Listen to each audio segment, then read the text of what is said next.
तो चल रहा था सूचना क्या, समंकों के संग्रहण की रीतियां, जिसमें 5वें पॉइंट था प्रगणकों द्वारा अनुसूचियां भरवाना।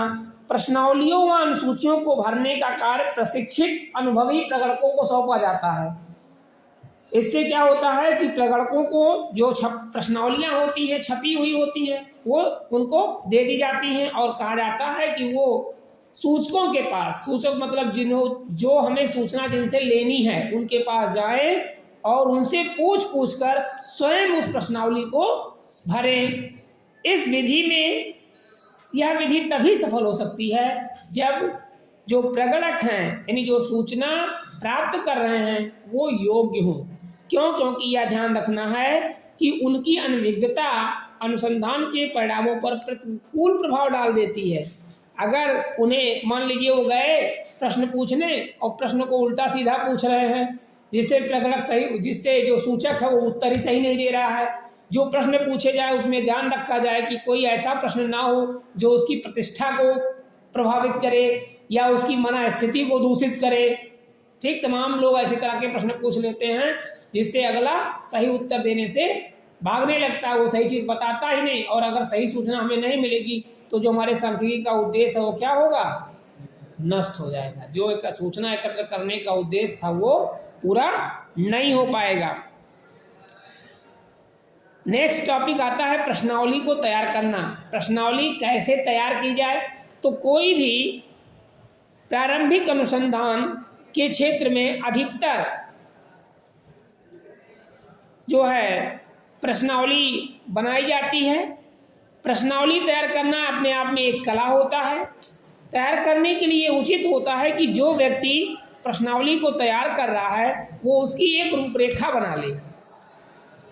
जिन प्रश्नों का उत्तर वो प्राप्त करना चाहे उसे एक अच्छे तरीके से क्रमबद्ध रूप से रख ले, लिख ले। और लेकिन ये भी ध्यान रखे कि जब वो प्रश्नावली का निर्माण कर रहा हो तो उसे जो उसके शोध क्षेत्र का उद्देश्य हो, जो उसके शोध का उद्देश्य हो, उसके अनुकूल हो। यानी अनुसंधान का जो उद्देश्य हो वो स्पष्ट रूप से क्लियर हो और उसे अपना परिचय दे देना चाहिए, स्पष्ट कर देना चाहिए कि हम किस उद्देश्य के लिए प्रश्नावली तैयार कर रहे हैं। जहाँ तक संभव हो उसमें प्रश्नों की संख्या कम से कम होनी चाहिए।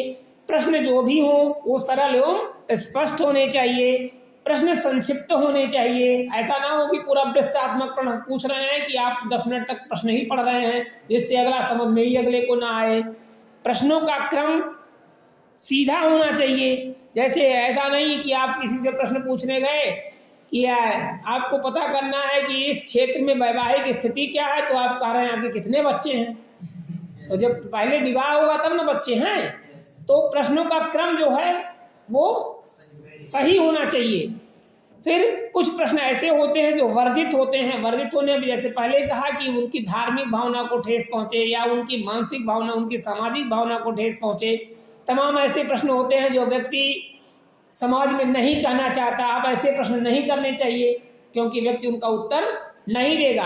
आपका जो उद्देश्य हो, उस उद्देश्य जो आप पूछना चाहते हैं उस उद्देश्य को घुमा करके भी पूछ सकते हैं, लेकिन सीधे सीधे किसी के आत्मसम्मान को ठेस पहुंचाते हुए कोई प्रश्न नहीं करना चाहिए। अर्थात प्रश्नावली बनाते समय इन बातों का विशेष ध्यान रखा जाए कि जो सूचक है उसके आत्मसम्मान को कोई ठेस ना पहुंचे। और प्रश्नावली भरने के लिए स्पष्ट निर्देश भी रखना उसमें चाहिए।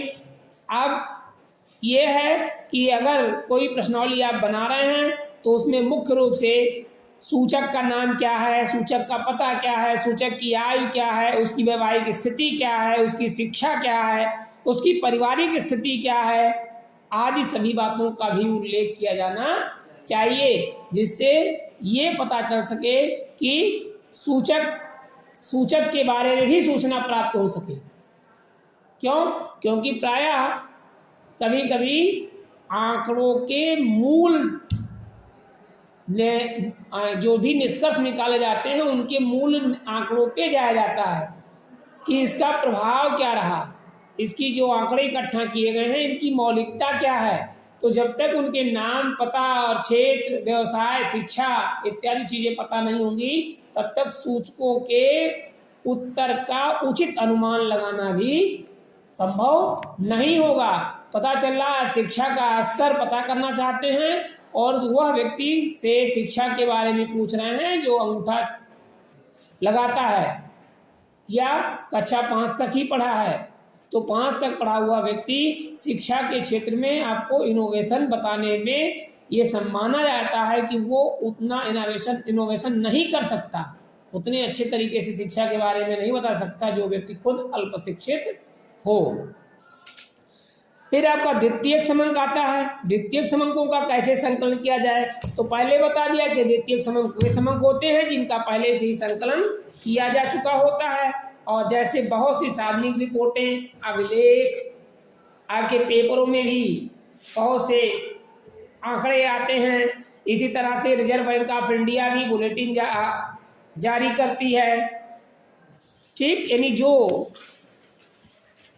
द्वितीय आंकड़ों के 2 स्रोत हो सकते हैं, एक होता है प्रकाशित स्रोत और एक होता है अप्रकाशित स्रोत। तो प्रकाशित स्रोतों में आपके सरकारी प्रकाशन आते हैं, समितियों तथा आयोगों के प्रतिवेदन आते हैं, व्यापारिक संस्थाओं व परिषदों के प्रकाशन भी होते हैं, पत्र पत्रिकाएं, ये सभी आपके प्रकाशित स्रोत हैं। अंतर्राष्ट्रीय संस्थाओं के प्रकाशन हैं, जैसे अंतर्राष्ट्रीय श्रम संगठन है, संयुक्त राष्ट्र संघ है, इंटरनेशनल मॉनेटरी फंड, अंतर्राष्ट्रीय मुद्रा कोष है, ये भी अपने आंकड़े जारी करते हैं। तो इनको आप यदि इन आंकड़ों का प्रयोग करते हैं तो ये द्वितीयक आंकड़े कहलाते हैं और ये प्रकाशित स्रोत हैं, द्वितीयक आंकड़ों के प्रकाशित स्रोत हैं। लेकिन द्वितीयक आंकड़े के कुछ अप्रकाशित स्रोत भी होते हैं, जैसे किसी कार्यालय में जाइए, उनका कोई प्रकाशन नहीं होता, लेकिन उस कार्यालय में उस पर्टिकुलर क्षेत्र विशेष से संबंधित सूचनाएं आपको उपलब्ध हो जाती हैं।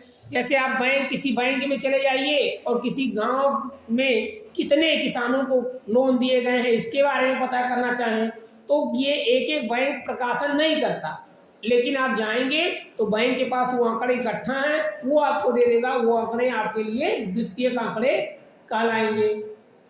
ठीक है, ऐसे समाज कल्याण विभाग है, मान लीजिए कि इसमें आंकड़े ये हैं कि कुल कितने लोगों को विधवा पेंशन मिल रही, किसी गांव में कुल कितने लोगों को विधवा पेंशन मिल रही है। तो अब किसी पर्टिकुलर गांव की विधवा पेंशन का प्रकाशन नहीं होता, जिले का प्रकाशन होता है कि इस जिले में इतने लोगों को विधवा पेंशन या वृद्धा पेंशन दी जा रही है। लेकिन यदि आप विभाग में जाके पता करें कि इस गांव में कितने लोगों को दी जा रही है, तो प्रकाशित तो नहीं हुई है, लेकिन आपको सूचना मिलेगी कि इस गांव में इतने लोगों को विधवा पेंशन दी जा रही है, तो आपके अप्रकाशित स्रोत हो गए। यानी जिनका सामान्य प्रकाशन कर दिया जाए वो द्वितीयक आंकड़ों के प्रकाशित स्रोत, और जिसका सामान्य प्रकाशन ना किया जाए वो द्वितीयक आंकड़ों के अप्रकाशित स्रोत कहे जाते हैं।